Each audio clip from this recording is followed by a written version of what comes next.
오늘 우리에게 주시는 하나님의 말씀은 신약성경 318페이지입니다. 빌립보서 1장 1절로부터 11절.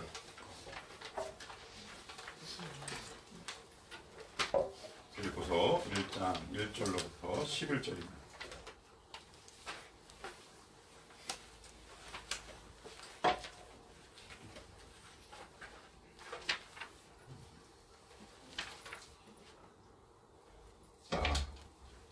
한 절씩 교독하면서 봅시다. 제가 1절, 여러분들 2절입니다. 제가 먼저 1절을 읽겠습니다. 번갈아가며 교대로 한 절씩 봅시다. 그리스도 예수의 종 바울과 디모데는 그리스도 예수 안에서 빌립보에 사는 모든 성도와 또한 감독들과 집사들에게 편지하노니 하나님 우리 아버지와 주 예수 그리스도로부터 은혜와 평강이 너희에게 있을지어다. 내가 너희를 생각할 때마다 나의 하나님께 감사하며 간구할 때마다 너희 무리를 위하여 기쁨으로 항상 간구함은 너희가 첫날부터 이제까지 복음을 위한 일에 참여하고 있기 때문이라. 너희 안에서 착한 일을 시작하시니가 그리스도 예수의 날까지 이루실 줄을 우리는 확신하노라. 내가 너희 무리를 위하여 이와 같이 생각하는 것이 마땅하니 이는 너희가 내 마음에 있음이며 나의 매임과 복음을 변명함과 확정함에 너희가 다 나와 함께 은혜에 참여한 자가 됨이라. 내가 예수 그리스도의 심장으로 너희 무리를 얼마나 사모하는지 하나님이 내 증인이시니라. 내가 기도하노라. 너희 사랑을 지식과 모든 총명으로 점점 더 풍성하게 하사 너희로 지극히 선한 것을 분별하며 또 진실하여 허물 없이 그리스도의 날까지 이르고 같이요. 예수 그리스도로 말미암아 내 열매가 가득하여 하나님의 영광과 찬송이 되기를 원하노라. 아멘.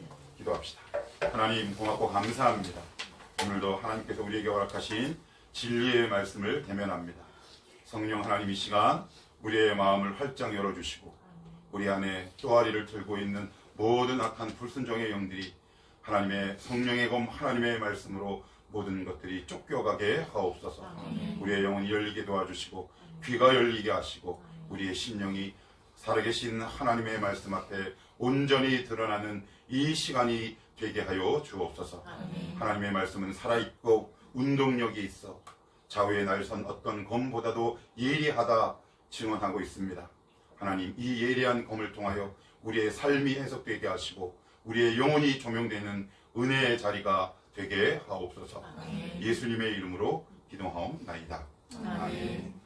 자, 오늘도 우리 이렇게 한번 인사합시다. 하나님의 말씀은 살아있습니다. 시작. 하나님의 말씀은 살아있습니다. 예, 살아있습니다. 하나님의 말씀은 살아있습니다. 그지 병진아?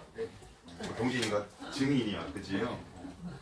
지금 우리 교회에서 병진이에게 과연 무슨 일이 일어났던가 지금 주애가 감당할 수 없어서 지금 주애가 뭐 어떻게 기도했냐면 하나님 우리 병진 신랑이 하나님 인격적으로 만나서 왜 그렇게 기도를 한 거야 왜? 그랬더니 지금 병진이가 막 제자훈련도 밖에 뛰는데 시켜는 드려야지 그지? 그래서 제자훈련을 내가 아까 우리 뭐라 그랬지? 빡센 거 바나바 훈련은 열라 빡센 거 그지? 예, 하나님의 말씀은 살아있습니다. 여러분들이 그 증거요 여기서 있는 이 못난 목사가 바로 그 증거. 제가 목사가 된 게 기적이고 여러분을 섬길 수 있다는 것이 바로 살아계신 하나님의 말씀이 역사한다는 또 다른 증거일 수밖에 없습니다.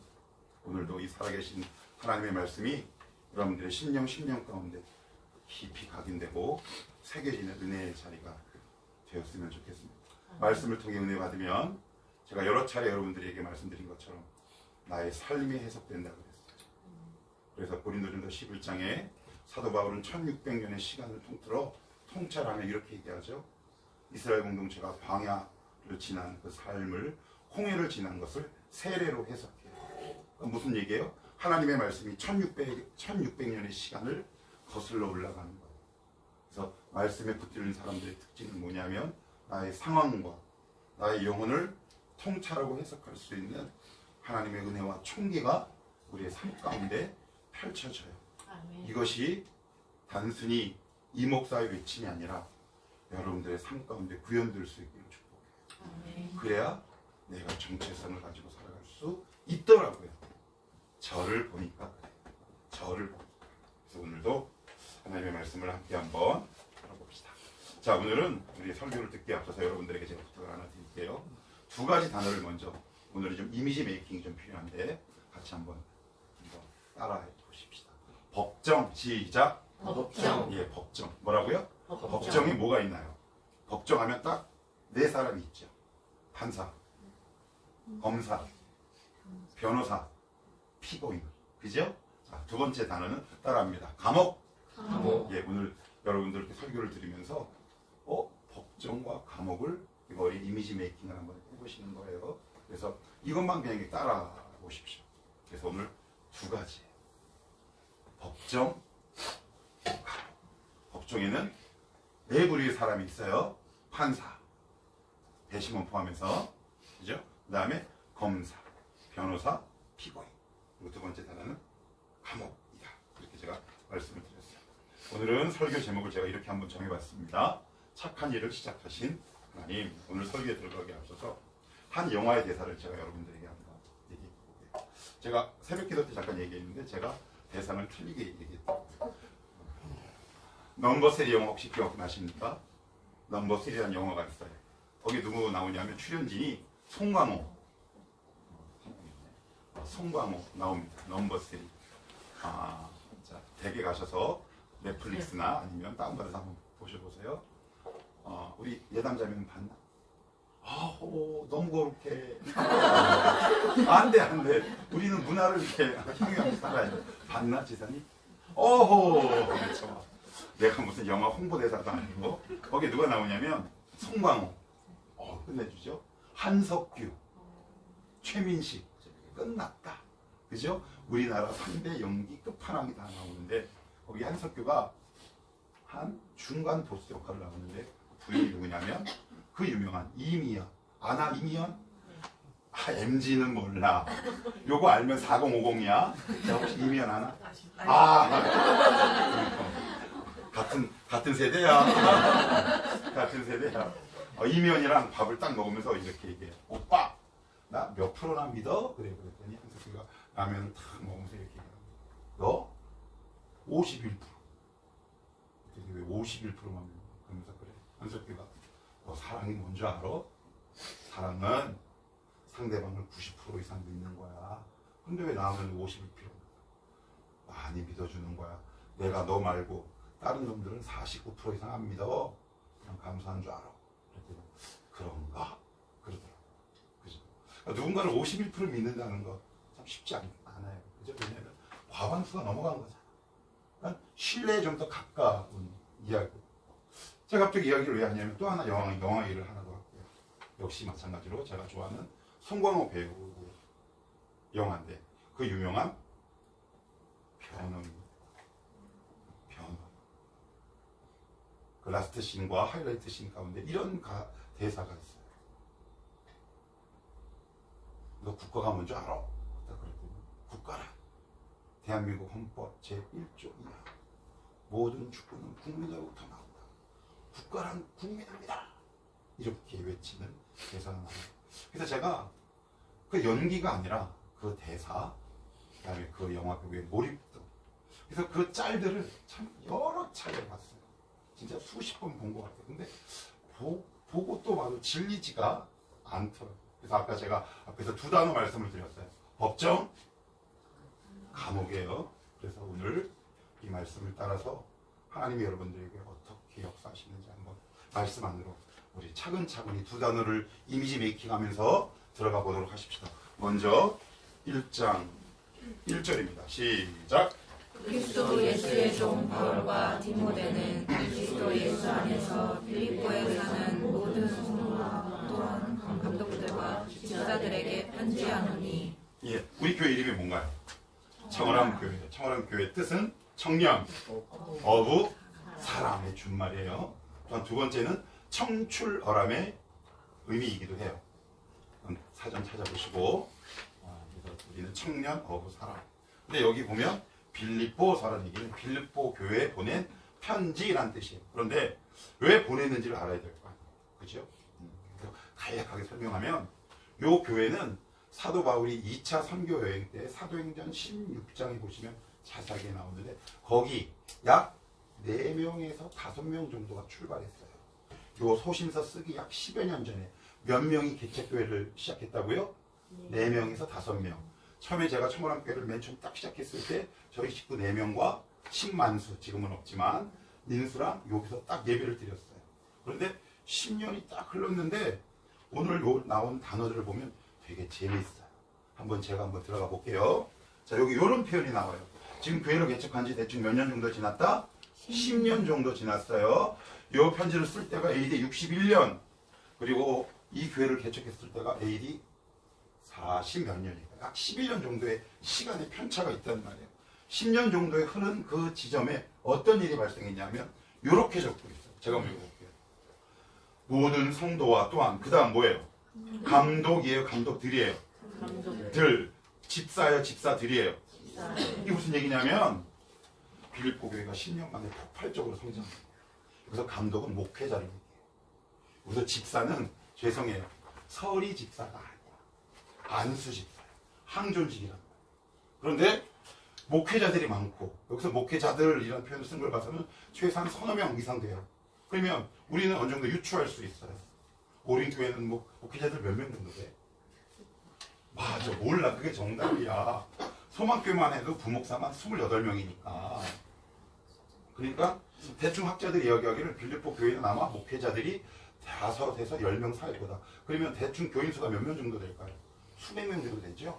그러니 4명에서 5명에서 출발한 빌립보 교회가 10여 년 만에 수백 명의 교회로 폭발적으로 성장했다는 거죠. 그죠? 그런데 오늘 이 단어 앞에 사도 바울은 이렇게 얘기해요.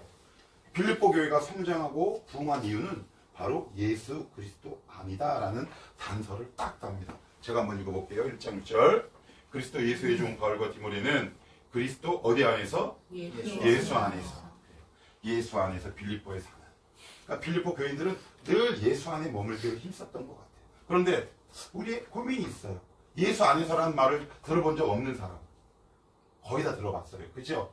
예수 안에서, 믿음 안에서, 은혜 안에서. 그죠? 그러면 이것을 어떻게 구체적으로 사는가라고 내가 이렇게 딱 물어보면 의외로 잘 몰라요. 아, 그냥 믿음으로 열심히 사는 건가 보다라고 생각하지. 나에게 누군가 이렇게 물어보면 야, 예수 안에 사는 게 뭐야? 라고 물어보면 나의 정리된 말과 단어로 설명하기가 그렇게 쉽지 않겠지. 그죠? 예.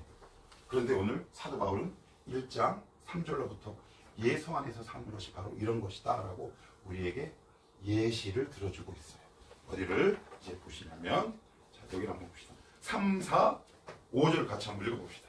시작. 내가 너희를 생각할 때마다 나의 하나님께 감사하며 간구할 때마다 너희 우리를 위하여 기쁨으로 항상 간구하는 너희가 첫날부터 이제까지 복음을 위한 일에 참여하고 있기 때문이다. 보시면 빌립보서는 아까 제가 한 가지를 빠뜨렸는데 감옥서신이에요. 그래서 이것을 옥중서신이라고 얘기해요. 지금 1차로 로마에 투옥됐어요. 아까 제가 감옥 계속 이야기했죠. 바울이 첫 번째 로마 감옥에 투옥된 상태예요. 그런데 어떤 상태냐 하면 사도행전을 보면 팁이 조금 나와요. 어떤 거냐면 여러분 혹시 중세 영화 보면 계단이 나선형으로 되어 있는 계단이 있어요. 계단이 이렇게 되어 있는 계단이 있고 나사처럼 이렇게 되어 있는 계단이 있죠. 바로 그 가장 깊은 곳에 투옥된 거예요. 네. 그래서 수많은 유적지를 보면 로마는 가장 중죄인을 나선형으로 된 가장 깊은 지하 감옥에 투옥을 합니다. 그러니까 지금 그런 식의 투옥이 된 상태예요. 여러분이 만약에 어떤 일체의 죄도 짓지 않고 잘못도 없는데 억울한 누명을 써서 감옥에 딱 갇히게 된다면 여러분들의 입술과 영혼에서 나오는 가장 큰 먼저 나오는 단어가 뭘까요? 원망, 낙심, 두려움, 여러 가지 부정적이고 파괴적인 감정들일 수밖에 없죠. 이거는 인지상정이에요. 우리는 몸을 입고 있기 때문에 이것을 초월하기가 굉장히 어려워요, 사실. 그런데 오늘 1장 3절은 어떤 단어로 시작하냐면 이렇게 시작해요. 제가 읽어요. 내가 너희를 생각할 때마다 나의 하나님께 뭐라고요? 이게 감사할 수 있는 상황입니다. 이게 감사할 수 있는. 4절은 또 이렇게 얘기합니다. 간구할 때마다 너희를 무의를 위하여 어떻게? 기쁨으로 항상 간구한다. 그러니까 지금 감옥에 갇혔지만 사도 바울을 대변하는 심정과 영혼의 상태는 감사와 기쁨인 거죠. 그러니까 이게 뭔가 좀 이상한 거예요. 우리가 알고 있는 복음의 능력과는 사도 바울이 경험한 복음의 능력과는 뭔가 큰 차이와 이질감이 느껴져요. 그렇지 않습니까? 우리는 현실과 상황에 늘 얽매여 다닌단 말이죠. 그죠? 그것을 초월하기가 사실 어려워요. 우리가 매주일 말씀을 듣고 하지만 내 눈앞에 물질의 부족이나 인간관계의 어려움이나 여러 가지 직장 상사의 어떤 어려운 관계 속에 우리가 매몰되거나 몰입되기 시작하면 나는 내 감정의 감옥 속으로 깊이 들어가게 돼 있어요. 그렇지 않습니까? 그런데 사도 바울은 여기서 기쁨과 감사라는 이야기로 이 편지의 서두를 열어가기 시작합니다. 이게 무슨 의미일까요? 사도 바울의 몸은 감옥 안에 갇혔지만 그의 영혼은 감사와 기쁨으로 넘쳤다라는 뜻이에요. 이게 되게 중요해요. 오늘도 여러분들이 삶을 살아가다 보면 여러분을 끊임없이 어떤 상황과 여건들이 우리를 감옥의 상황으로 이렇게 자꾸 밀어넣는다는 말이에요. 그런데 사도 바울은 죄가 전혀 없어요. 내가 그냥 믿음의 선한 길을 걸어갈 때도 이유 없이 내가 억울한 상황을 당할 때도 충분히 있다는 말이에요. 그럴 때 우리는 하나님 앞에 이렇게 항변하거나 이렇게 외쳐요. 하나님, 저 너무 억울합니다 라고 이야기를 해요. 그러면 왜 사도 바울은 이런 믿음을 가지고 있었을까? 그게 고민인 거예요. 고민. 그죠? 그 고민이 되지 않나요? 우리 그런 의미에서 성경을 한번 찾아보고 그 다음 절로 한번 넘어가 봅시다. 우리 창세기를 한번 찾아봐요. 창세기 39장. 창세기 39장 2절에서 4절.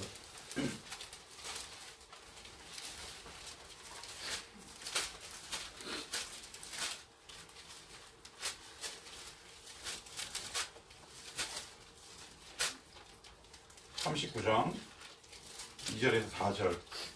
병진이 찾았나? 네. 우리 병진이가 또랑또랑하게 한번 2, 3, 4절을 한번 읽어볼까? 시작. 여호와께서 요셉과 함께 하심으로 그가 형통한 자가 되어 그의 주인 애굽 사람의 집에 있으니 그의 주인이 여호와께서 그와 함께 하심을 보며 또 여호와께서 그의 범사에 형통하게 하심을 보았더라. 요셉이 그의 주인에게 은혜를 입어 섬김에 그가 요셉을 가정 총무로 삼고 자기의 소유를 다 그의 손에 위탁하니. 여기 보시면 반복되는 단어가 두 가지가 나와요. 하나는 여호와께서 함께 하심으로, 그 다음에 우리가 그렇게 사랑하고 러블리하게 격하게 아끼는 형통. 그죠? 그런데 지금 오늘 말씀에 보면 요셉이 형통하대요. 하나님이 함께한대요. 그런데 형통한 결과가 뭐냐면 감옥에 있는 거예요. 이게 너무 충격적이지 않습니까? 나는 지금 예수를 잘 믿고 있는데 하나님께서 나에게 이렇게 말씀하세요. 너 지금 잘 가고 있어. 내가 너와 함께해. 너 지금 형통하고 있는 거야 라고 하는데 나는 지금 감옥에 갇혔어. 그럼 이 사실을 여러분들 받아들일 수 있겠습니까? 쉽지 않죠? 이게 무슨 얘기일까요? 그러면 우리는 하나님 향해 어떤 마음을 품냐면, 저의 경험을 얘기를 해볼게요. 저는 어떤 결론을 내렸냐? 하나님은 악하다라는 결론을 내립니다. 근데 사실 무서워서 입술로 내뱉진 못해요. 그렇죠?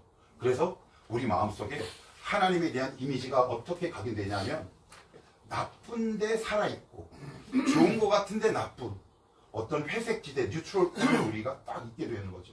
그래서 한 걸음도 그 바깥으로 나가지 못해요. 그래서 종교 중독자나 종교인으로 평생을 살아갈 수밖에 없는 지경을 저는 참 오랫동안 있어요. 특별히 언제 그랬느냐?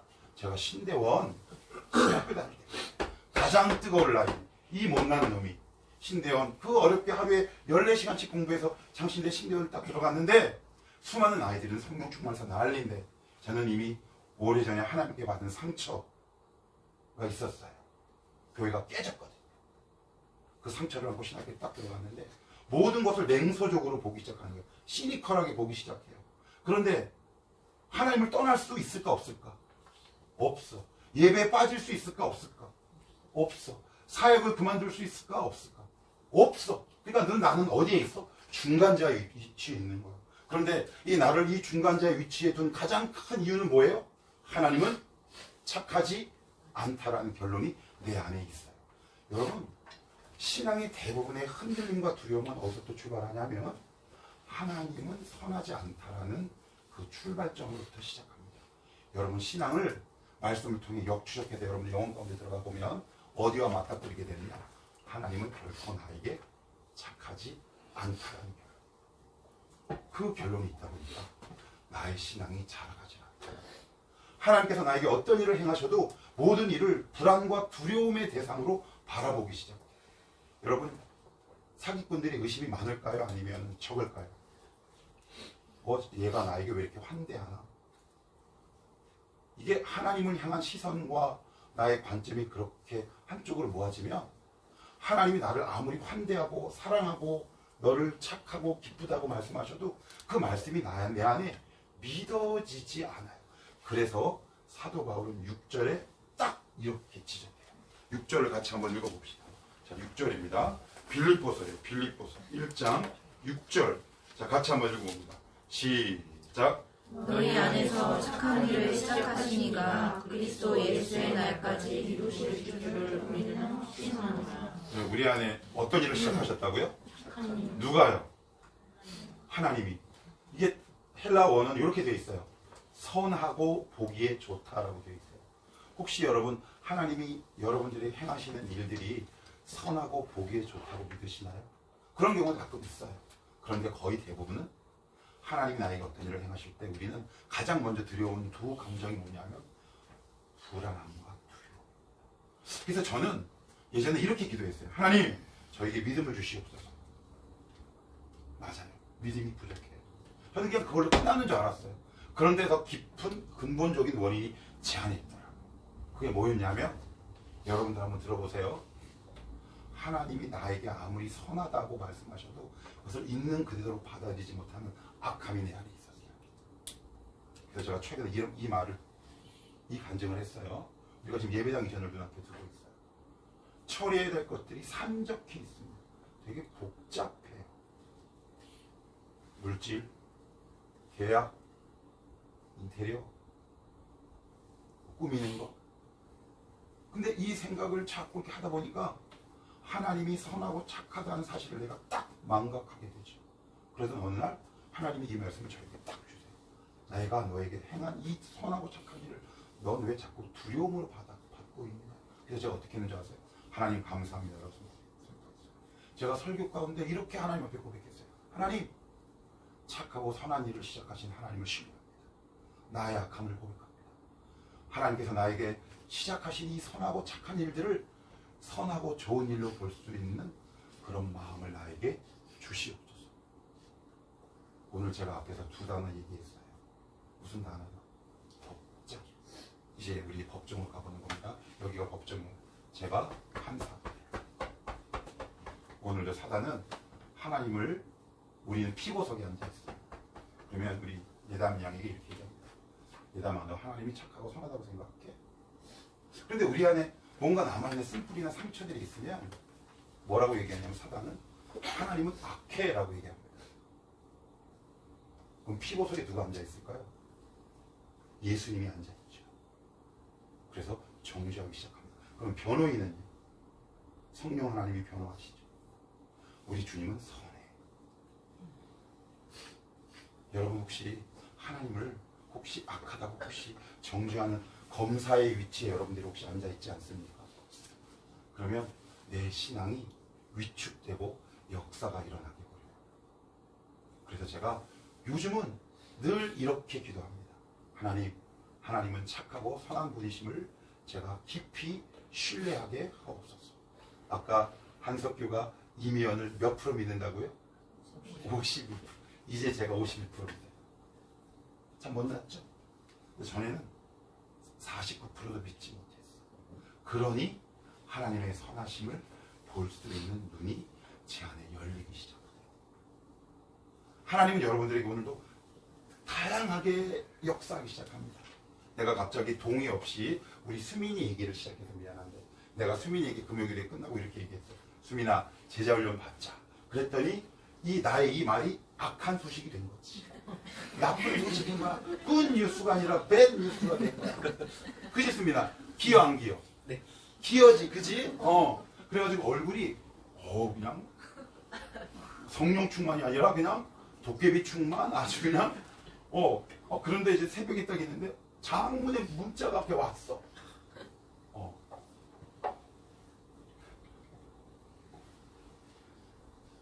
재자련 해보겠다. 받아보겠다. 제가 지금 단적으로 우리 수민이 예를 들었지, 하나님 오늘도 여러분 각자에게 찾아가셔서 착한 일을 시작하십니다. 그런데 그것을 나는 착한 일로 인식하지 않는다. 하나님에 대한 근본적인 신뢰가 없어. 왜 그렇다고요? 내가 근본적으로 악하기 때문에. 여러분 이런 경험 있으세요? 1928년 미시시피 주립대학교의 한 사회학과 20여 명의 교수들이 40, 50대 미국 4년제 대학 엘리트를 대상으로 설문을 조사해요. 그런데 거기 이런 결과가 발표됩니다. 당신이 살면서 가장 후회된 것이 무엇입니까? 라고 얘기했는데 그중 2위가 뭐냐면 그거예요. 조금 더 부모님의 말에 귀를 기울이는 걸. 근데 왜 그 당시 부모님의 말에 귀를 기울이지 않나요? 엄마 말, 아빠 말이 선하지 않은 거예요. 그런데 철이 들고 보니까 그제서야 비로소 엄마, 아빠 말이 옳았음을 내가 인정하고 시인하게 되는 거죠. 하나님의 말씀도 이와 굉장히 유사한 것 같아요. 그 당시에는 하나님이 나에게 선하다고, 나에게 착하다고 그렇게 느껴지지 않아요. 그런데 어느 정도 지점과 세월이 흐르나 보면 그때 나에게 하신 말씀이 결국 옳고 착하고 선한 일이었구나 라는 것을 알게 되죠. 오늘 여러분들은 이 세상에 나가면 여러분 지금 법정으로 나가시는 거예요. 이 세상은 뭐라고 얘기하는 줄 아세요? 하나님은 악하다고 얘기합니다. 그래서 우리는 불화살을 맞죠. 그래서 우리는 근본적으로 하나님에 대한 깊은 불신이 우리 가운데 깊은 또아리를 틀고 있어요. 그래서 우리는 늘 불안합니다. 두려워하죠. 왜 우리의 불안과 두려움의 출발점이 어딜까요? 그것은 하나님은 악하다라는 사단의 미혹에 우리가 속은 결과입니다. 오늘 이 작업은 오늘도 사단이 여러분들 가운데 꾸준히 하기 시작할 겁니다. 하나님은 선하지 않아. 너에게 아마 손해를 끼칠 거야. 너 아마 언젠간 크게 후회하게 될 거야. 이렇게 믿음으로 살면 너는 반드시 실패자와 낙오자로 너의 인생을 마감하게 될 거야. 라는 유혹으로 우리를 끊임없이 세뇌하죠. 그러니 어떻게 돼요? 우리는 하나님 향해 마음의 문을 열지 않습니다.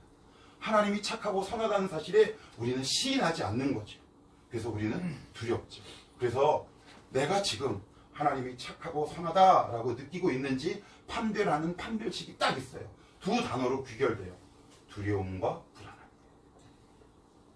나에게 일어난 일에 대해서 두려움과 불안함이 끊임없이 있다면 그 깊은 기저에, 깊은 영혼에는 하나님이 악하다는 전제가 깔려있다고 믿으시면 틀림없어요. 하나님, 이 마음을 내가 보게 하옵소서. 이것을 버리게 하옵소서. 그래야 여러분 영혼에 깊은 하나님의 평안과 위로와 안식이 들어갈 수 있다. 계속해서 사도 바울은 이렇게 이야기를 합니다. 자, 어디 보시냐면 여기를 한번 봅시다. 자, 8절, 9절입니다. 같이 한번 읽어볼게요. 시작. 내가 예수 그리스도의 심장으로 너희 무리를 얼마나 사모하는지 하나님이 내 증인이시니라.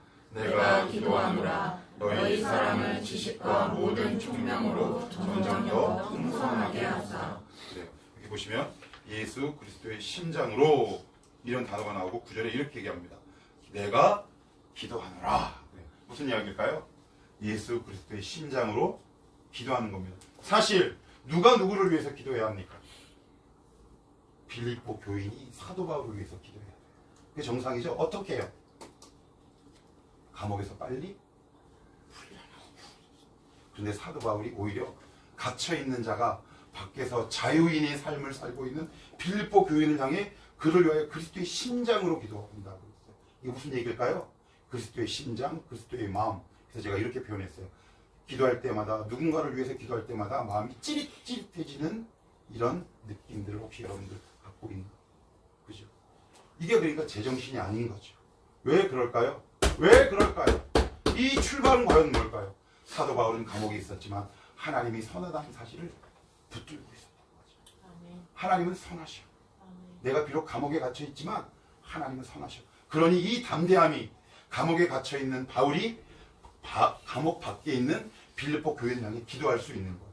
그냥 기도한 게 아니라 감사와 기쁨, 더 나아가 그리스도의 심장으로 기도한대요. 이런 사람을 세상이 감당할 수 있겠습니까? 확신에 찬 기도겠죠. 그래서 제가 아침 기도회 때 이렇게 얘기했어요. 왜 우리의 기도는, 우리의 신앙의 삶은 왜 늘 힘이 없는가? 그래서 제가 이 말씀을 드렸어요. 지난주에 그저께죠. 금요기도회를 딱 갔는데 한 녀석이 규모의 기도회를 가다가 중간에 자리를 일어났다가 들어갔어요. 그래서 제가 이제 얘기를 하다가 딱 했는데 기도를 막 이렇게 하는데 뭔가 앞에 뭔가 이렇게 그것이 뭐 감정적으로 그럴 수도 있고 실제일 수도 있겠지만 여러분들이 알아서 해석하고 들어보세요. 기도하는데 어느 지점에 올라가는데 너무 무섭더래. 그런 경험이 있어요. 하다 보면 그런데 그때 마침 제 마음에 이런 생각이 들더라고요. 그 상황은 전혀 모르고 두려워하지 말라, 내니 두려워하지 말라, 기도의 한계점을 넘어가면서 기도하시기 바랍니다 라고 제가 이렇게 인도를 한 적이 있어요. 기억나세요? 예. 이게 예수 그리스도의 심장으로 기도한다는 건 뭐냐면 이런 뜻이에요. 여러분이 왜 어떤 동일한 문제 앞에서 자꾸 이렇게 무너지냐면 이 지점을 통과하지 못하는 거예요. 그 지점을 통과하셔야 여러분 가운데 진짜 평안과 기쁨이 있죠. 사도 바울은 그것을 감옥에서 경험한 사람이에요. 하나님, 나도 이렇게 그리스도의 심장으로 서로를 위해 중보하고 축복하는 기도의 사람이 되게 하옵소서. 이런 교회가 망하겠습니까?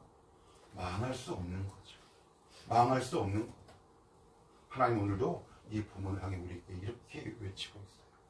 너희가 누군가를 아니면 무엇을 위해 기도할 때 어떻게 기도하라? 그리스도의 심장으로. 그러면 여러분 확신이 생깁니다. 그 여러분들이 그 한계를 일정 부분 넘어가잖아요. 그러면 이게 확신이 생겨요. 청년회 때 한 문제를 두고 제가 강남 금식기도원에 들어간 적이 있어요. 그런데 이틀째였어요. 그런데 하나님께서 말씀으로 저에게 뭐라고 응답하셨냐면 이렇게 말씀하시더라고요. 네 앞에 있는 여리고성이 무너졌으니 너는 다시 내려가라. 아주 무서운 이야기다. 처음 듣는 이야기. 그래서 야, 저 목사 지금 뻥 까는 거 아니야? 그렇게 믿어도 어쩔 수 없어. 그죠? 네. 그래서 저는 내려왔다는 거 아니에요. 제가 뭘 경험했을까요? 그 한 영혼, 한 문제를 두고 저의 기도의 한계점을 딱 돌파할 때 하나님이 저에게 깊은 평안과 확신을 주기 시작하더라고요. 그래서 여러분들이 이 경험을 하게 되면 내 문제되는 상황이 나를 감옥 안으로 끌고 가지 않을 수 있어요. 우리 채미에게 감옥으로 이끌고 가는 삶의 문제들이 있어요.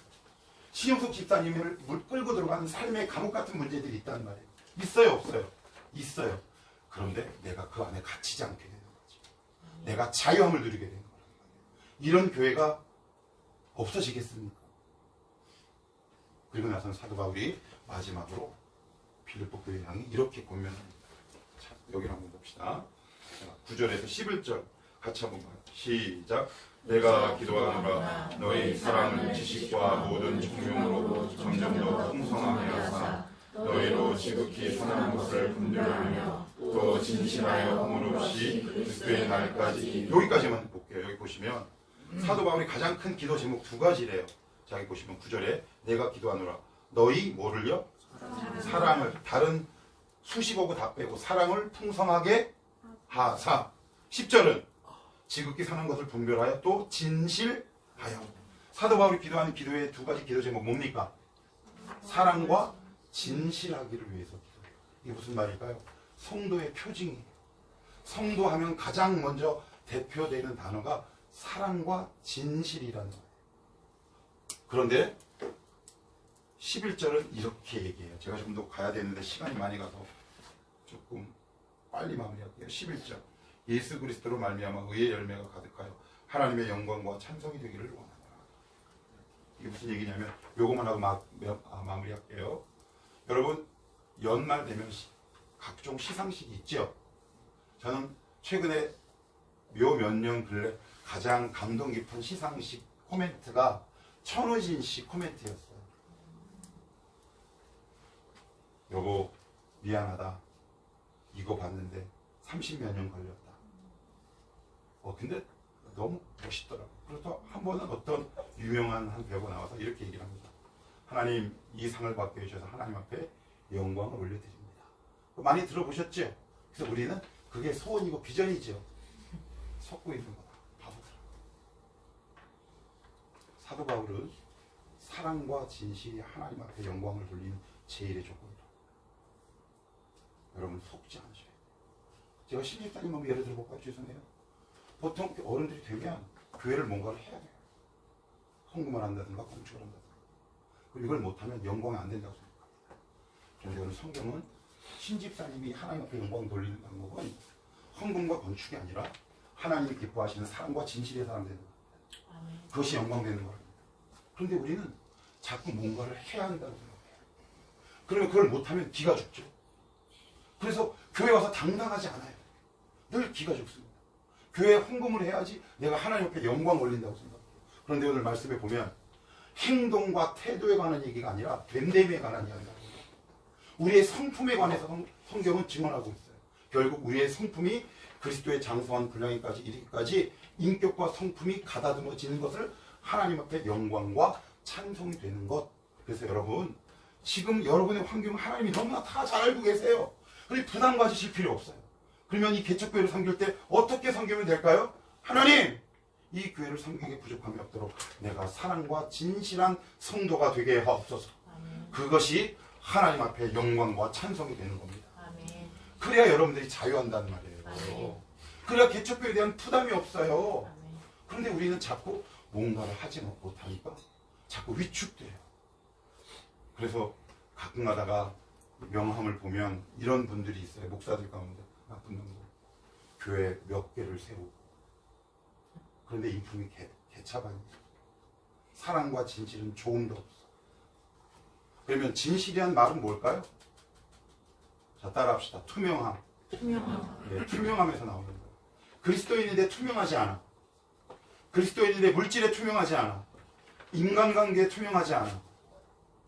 누군가 휴대폰을 보려면 너무나 황급하게 왜 봐? 이렇게 당황해. 그게 그리스도의 표징이 될 수 있겠습니까? 여러분의 핸드폰 비밀번호를 누군가에게 오픈할 수 있겠습니까? 그런 투명함이 우리 가운데 있습니까? 그것이 바로 하나님 앞에 영광 올려드리는 거랍니다. 그게 하나님이 우리를 통해 찬양받는 비결이라고 성경은 얘기하고 있습니다.